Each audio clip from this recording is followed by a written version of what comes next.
Okay, so 2024 was quite the year. We have some stats to share with you, some of our favorite moments to share with you, uh, just everything basically, because we haven't been real good about posting consistently. So this is kind of the wrap up and catch everyone up. So we'll start with the the number of miles we towed during 2024 was 7,450, and that sounds like a nice round number, but it is based on, we use RV Life for planning. So it's based on the RV Life route because we routed to each campground and stopped. And then we had more miles, of course, as we kind of always base camp and hub and spoke out. So on those campgrounds, we had 30 different campgrounds. Of those, 6 were private campgrounds. One was a mooch stocking stay at his brother's for 20 days in Washington State. 5 were harvest hosts or otherwise free in some way. And 18 were military fam camps that we're very lucky to be able to use based on his service because they're always my favorite. Which I would urge anyone, if you have access to it, take advantage of it. Yes, for sure. It's well worth it. Yeah. They're much less expensive. Always, like right now, the Banana River is right there. The Atlantic Ocean is on the other side, like, because we're on Cocoa Beach right now. And so they're always in great locations. Well, not always, I guess, but in Florida, they're in great locations. And we love them. So we hit 25 states, and that sounds like at breakneck speed, but we did spend like 20 days at your brother's house. We spent almost 60 days in New Mexico. We spent, I think, 45, was it, in South Dakota? Yeah, I think Something like so. that. So we had long stays and short stays combined. So that's the combination there. Why don't you say how we consider a state to hit 25? Okay, we consider it based on, we had to do something meaningful there. So we were staying in Ohio, but we went to West Virginia to see a museum and eat at a, we'll kind of go restaurant because it was a roadside stand. So that was something meaningful to do there. So it can't just be like a rest stop, or even if it's just an overnight, it has to be something meaningful that we've done there. Spending the night there wouldn't count in our mind, but spending the night because we're doing something meaningful does. So we also hit 40 national parks, monuments, or sites. We just considered that number based on whatever was under the National Park Service umbrella. So we hit 40 of those, 84 museums. We hit a lot of museums. I think a lot of those were in Ohio on the Wright Brothers Trail. But we hit a lot of museums. And I'm that guy at the museum that I will read every placard, every sign, every post. So. Yes, he will. 5 days in the Air Force Museum. 5 days. 5 long days for you? 5 days. 18 state parks, and a dog that's restless back here. And it was quite the year. We started in January with the RV show, got COVID. Hung out in Florida for the rest of January, then hit Columbus, Georgia, Tuskegee, Plains, Georgia, and a dog that wants attention again. In March, we headed up into Alabama, Huntsville, had the chance to interview one of the rocket scientists that was part of the Operation Paperclip, which was very interesting. April, we went into Tennessee and Kentucky for whiskey and bourbon, and then into Indiana and watched the eclipse up there in the totality of it. Ended up doing that at Gus Grissom's childhood home, kind of by chance, because we were stopping there on the way to watch it somewhere else. Stopped, and we were just like, well, this seems like a good place to watch it too. Watched it with Shuttle Commander. In May, we went on into Dayton and did everything on the Wright Brothers Trail. Everything. There's a lot up there. If you're interested in aviation at all, there's a lot there. They don't call it the birthplace of aviation. Yeah, there's a lot. And then we went to the Alliance Rally at the end of May. In June, we headed on into South Dakota. Woke up early to see Mount Rushmore at sunrise. Made it out into the Black Hills for sunrise too, and just really focused on trying to hit those popular areas when everybody else was sleeping and nobody else was there, so we could somewhat have them to ourselves. And it worked at Mount Rushmore. Yeah, and well, it really helped that it was the summer. It was in June, so it was light at 5 a.m. So no Yeah. crowds, and you still got sunlight. But So, also, it was summer. Everybody was there. Nobody Yeah. goes in January. And then in July, we went on into Washington to see your family and spent most of the month there. And then started making our way down to New Mexico. And did it ever so slowly, of course, and had several overnights and several stops. I think my favorite during that time was we hit Arches National Park at night during the blue supermoon. And it was absolutely magical. It was iPhone was picking up the photos. It looked like daylight in those photos. It was just incredible. And again, we were one of very few there. There were a few other cars, but for the most part, we had it to ourselves. And of course, hit Mesa Verde there at Four Corners before dropping down into New Mexico, which is my favorite. My favorite. don't give away all our answers. Okay, yeah. And we went into New Mexico because, unfortunately, with the military fam camps, you don't always get to make reservations. So sometimes it just show up, and if we have a spot, you can be there. That was the case with the Albuquerque one.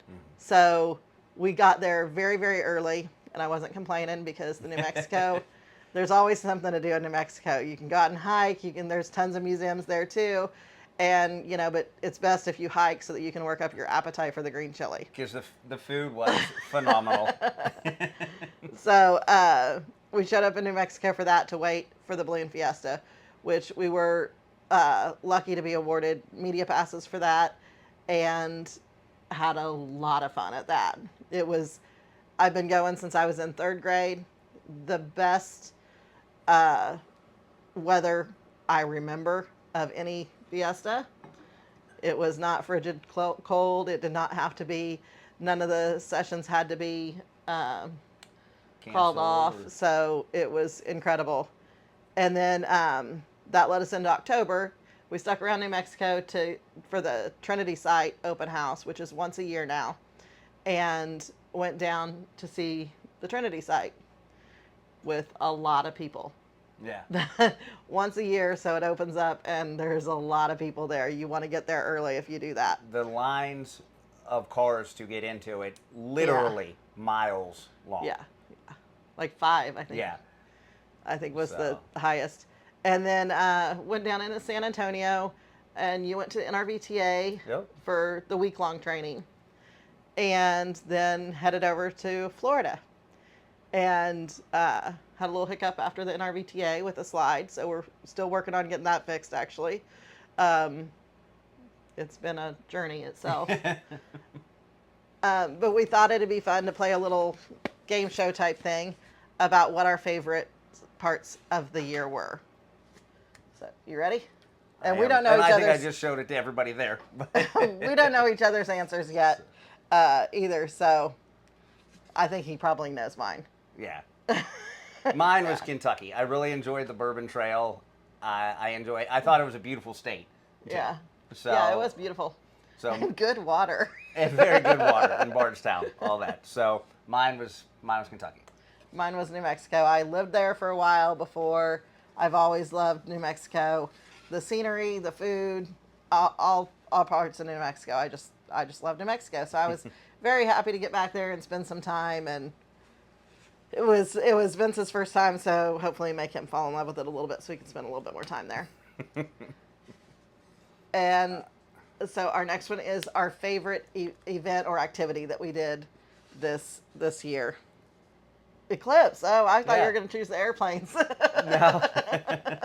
No, seeing the eclipse with an actual astronaut at the boyhood home of another astronaut for the totality of the eclipse was amazing.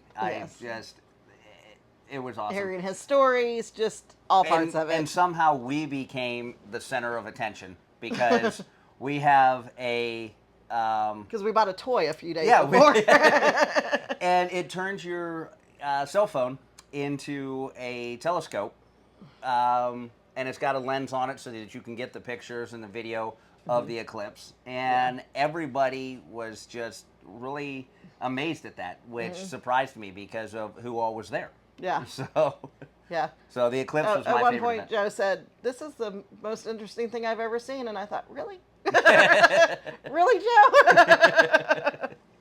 But mine was, of course, the Balloon Fiesta in Albuquerque because, like I said, I've been going since I was in third grade, but I had never got the chance to fly, and to be able to go up during the mass ascension, and with 600 balloons, and fly, and just I've never had the chance to really be there day after day after day. I think we missed one session, the two of us, because we were just tired at that point. Yeah, it was one of the evening sessions. Yeah, because we were getting up at 2 a.m. to go, and then we'd sleep in the truck for an hour because you have to get in there because of the traffic, and then the media tent opened at 5, and the events would go on. We'd get home about 9, take a quick nap, and go back out and do it again in the evening. So we were tired and missed one because the weather didn't look great. But so it was just fun to be able to see all the events. The competitions were really fun. Every part of it was just the ride during Mass Ascension. So we were lucky enough. We rode with this at different times with the same pilot on Humpty Dumpty, and it was just pretty incredible. Yeah. And a great crew. They were a great crew. So our next question is our favorite national park.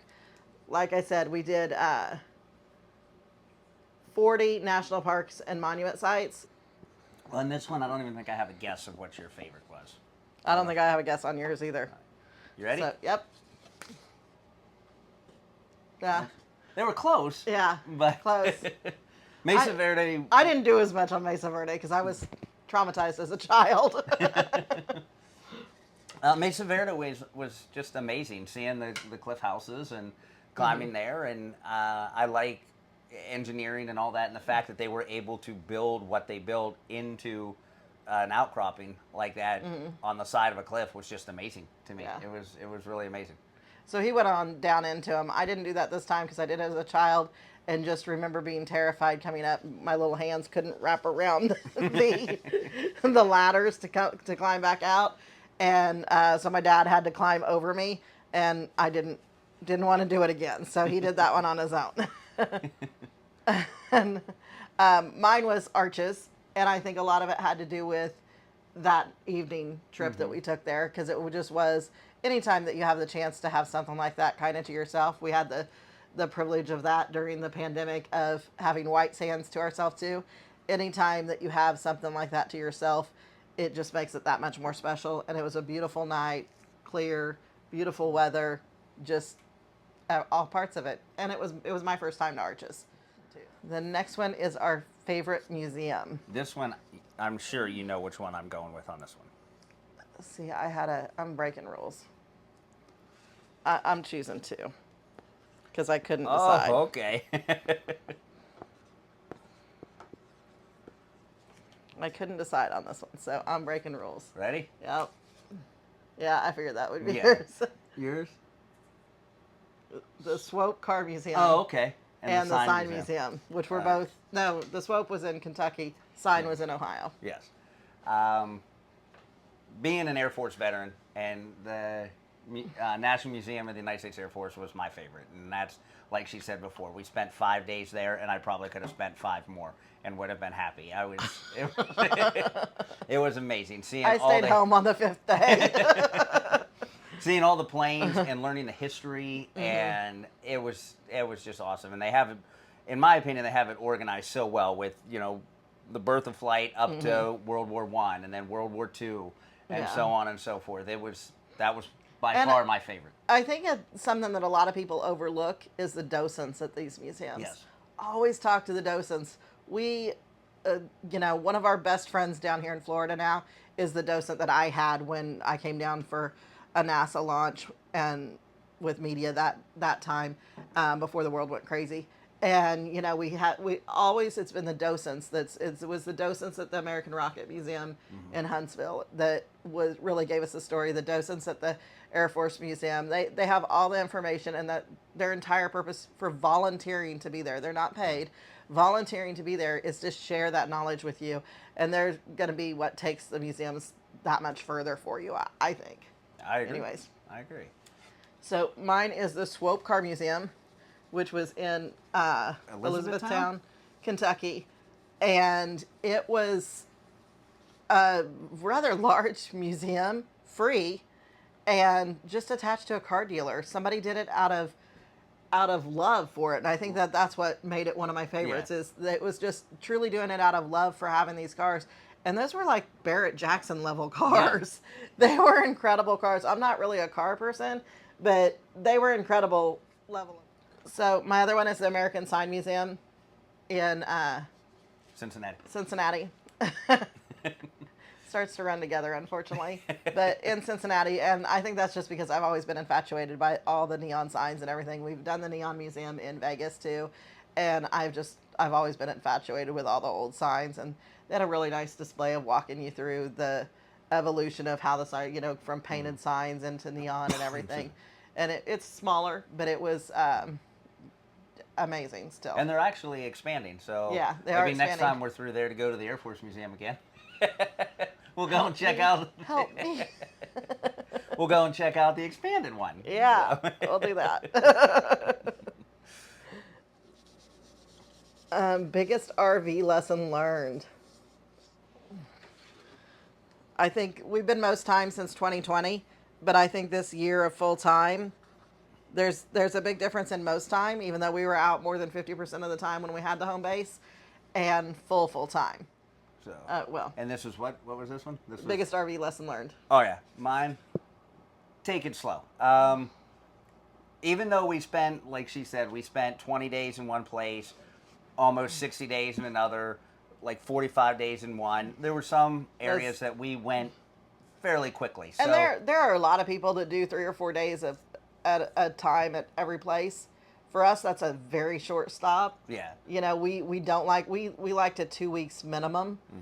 And so in order to get all the way to Washington, we just had to go faster. And then in order to get back, because the timelines we had were Fiesta and NRVTA. Yeah. So, and then we had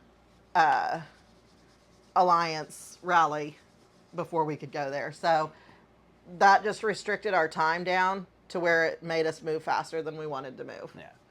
So that would be, my only thing is, just when you make sure you're never in that big of a rush so that you get the opportunity to see everything where you're at. Yeah, because we'll be going back through those places probably several times because to see your family and everything. But and Balloon Fiesta. And Balloon Fiesta. Well, I was thinking up north more for the stuff that we missed up north. Yeah. But mine was mail because, like I said, when we were part-time, most time, we could always just say, well, we'll order that when we're home. And a lot of times in the military fam camps, they don't let you have packages delivered to the spaces. And our dog is on a heart medicine that they won't let us take the whole year at a time. So we had a couple times that were tough to get that. Luckily, a couple of friends and family members that were able to let us use their address. But there was one time in Columbus, Georgia, that there were no Amazon lockers, no place to have a delivery. We did general delivery to the post office. They threw it away. The only reason we found it was because the vet called us and said something's weird with the delivery. And we rushed over there and they found it for us. But, and our next one is the biggest surprise. So you ready? Yep. Oh. Yeah. This could also probably go down with big lesson learned. Big lesson learned. When we went into Albuquerque and we were staying at Kirtland Air Force Base for the Balloon Fiesta and everything there, the app we use for directions and which gates to use needed updating. And when we were going through that gate, I probably only had a couple of inches on either side of the rig. The rig is 101 inches wide, and I bet that gate was maybe about 110 inches. It was And that obviously, close. it's military bases that you're going on. You're going through you still have to go through military security, show your ID and everything to prove that you belong there. And so the gates, if you've ever driven by a military base, if you haven't been on one, they're made to make sure nobody could rush them or anything. And so they're narrow. You stop at the guard, it just, sometimes they have a cover over the top and everything. So typically this app has been good about only directing us into the commercial gate that's wider and everything. The app failed this time. And we failed because we weren't calling for a reservation. We probably should have called to verify which gate we were supposed to come into, but we didn't. We didn't. So that was a very big surprise. Yeah. And there was no backing up. One, no. because you're backing up, a rig, and two, it was right around lunchtime, so all of the base traffic was behind us as they were coming back from lunch. Yeah. So we were going through that gate one way or another. And the camp host even said people have destroyed their rigs on that gate. So mine was the Eclipse because, like I said, it wasn't planned that we were going to watch it where we watched it, and then to get to watch it with Joe Allen was just that extra cherry on top of it. So I think that was the most unexpected, just happenstance worked out that way and made it pretty special.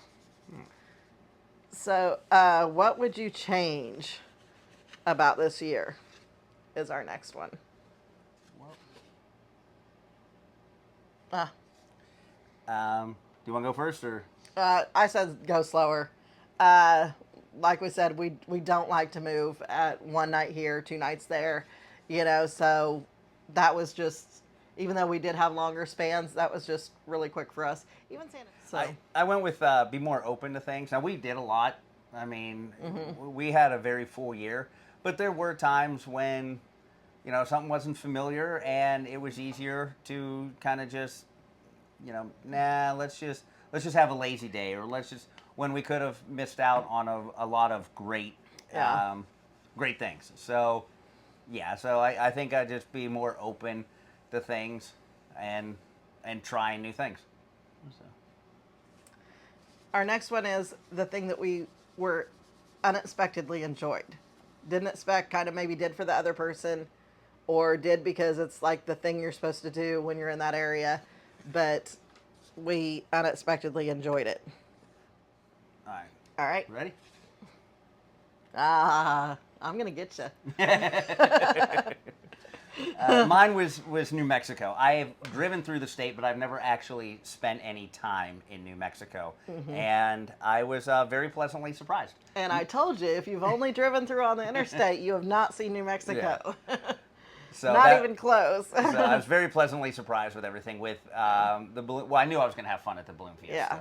But everything else, with just from the food to the people to the just the natural beauty of the state, it was beautiful. That's where we saw the aspens changing colors. Yes. And all that. So I was very pleasantly surprised with New Mexico. And the fall is a beautiful time in New Mexico too. Pretty much any time is, because the snow is out there right now, lining all those adobes and the chili ristras and the pinions. The air smells like pinyon pine. So mine was the Infantry Museum. I'll just continue to sell them on New Mexico. Mine was the Infantry Museum because that definitely was something we went to for you. Yes. But it's in Columbus, Georgia, and that was a very well done museum. Everything from when you walk through initially, and it's divided up by each period, and it was very well done. Especially that initial, I guess you'd call it a corridor. Yeah. That leads you into it. It is also set up by time period, but it's it's mannequins and they're wearing period dress, so it's like you're walking through the Revolutionary War into the Civil War, into everything else, and it takes you all the way up through the Global War on Terror, and it is very well done, very well done. Yes, it was.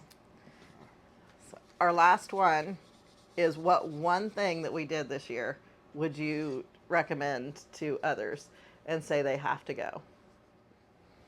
Okay. Talk to docents. Odd times? Okay. Yeah. So for me, it's the go-to is everybody should see Fiesta. Everybody should go to the Balloon Fiesta at least once. book both weekends because unlike this year, typically one weekend will be bad weather, one weekend will be good weather. So, and you never know which one it's going to be. So just book the whole thing, make it your big trip for the year if that's what you need to do, and go and get involved in Balloon Fiesta and just Albuquerque itself and New Mexico itself. You'll have time if there's days you don't want to do things. Santa Fe's close by, Taos is close enough to drive to, Los Alamos is close to drive to. You can take the Turquoise Trail. You know, there's other things to do if you don't want to do 10 days of balloons, but you should do 10 days of balloons too and just book extra time for the other stuff. And my other thing is to go places at odd times. The best times we had this year when we could do odd times was the Mount Rushmore and Arches at night and the Badlands in the morning before people got out and things like that. The animals, the wildlife's more active. The light is better for photos, you know, just everything about it. Just you're not fighting the crowds and getting frustrated from that. So choose the odd times to go. Mine is, well, you touched on it earlier, but Yeah. make sure you talk to the docents. I mean, these are volunteers. They typically worked in the industry that they're talking about. They love what they're talking about. They love showing it, and they love sharing their knowledge with you. I mean, we spoke to Ron Paulus, who worked on the Apollo space program, and like you said, meeting Greg, who's became a lifelong friend. They love sharing the knowledge, and you're going to find out so much more, even more than you can read on those plaques and those placards and those signs. It's well worth the time. They were there hands-on. They're going to tell you what it was like, and if you ask them questions, they love it and they tell you even more.